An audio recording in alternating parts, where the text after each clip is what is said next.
Now live, CBS 3 Eyewitness News this morning.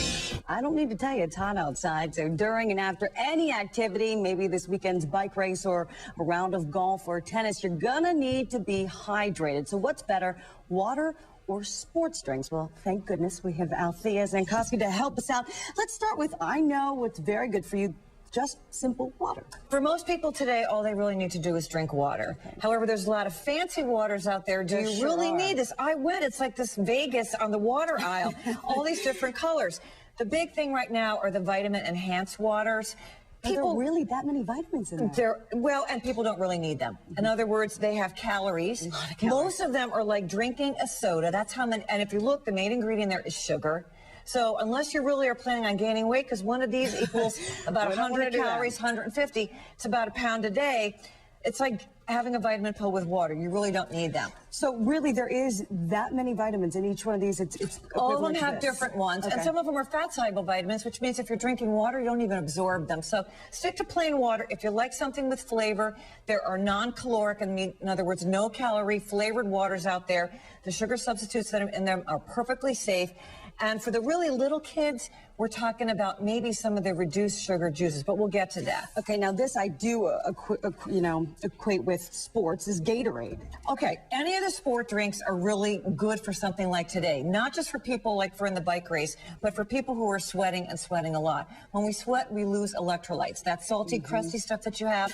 And also, salt really helps you to get water into your cells. So for most people that are exercising an hour or more, a sport drink really works. For some of the guys that are riding the bike race today, or if you're playing around the golf, some of these even super sport drinks, which have even more sodium and potassium, are really a good idea. But if you're not an athlete, do you really need that much sodium? No, but if you're not an athlete, some of the reduced sodium, reduced calorie sport drinks are out there. So read the label. A lot of them now have sodium and potassium, which are electrolytes, but they have them in lesser amounts, which are good for people who are trying to watch their weight, but still want to get the water into their system, because sometimes you need a little bit of extra electrolytes to replace what you're losing in sweat.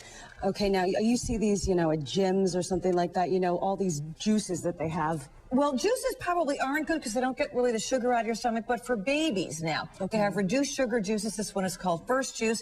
So for a lot of kids, because they like the sweet taste, they might not drink water. So you might want to find one of the reduced sugar juices for your babies.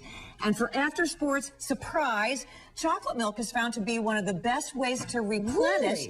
Yeah, and in fact, the studies were done on cyclists. A lot of the guys today that are in the race will be drinking this. The sugar, the potassium, and the sodium in chocolate milk really help for them to replenish better than any other drink out there. Quickly, how do we know we're getting enough? Your urine should not be the color of apple juice. A lot of people say 8 glasses of water a day. Really, if you're thirsty, you're behind. And when you go to the bathroom, if your urine is as dark as apple juice, you're not getting enough fluid. So today, drink water. If you're in a sport drink. Okay. Keep drinking. Keep drinking. And speaking of activity, let's check sports. Thanks.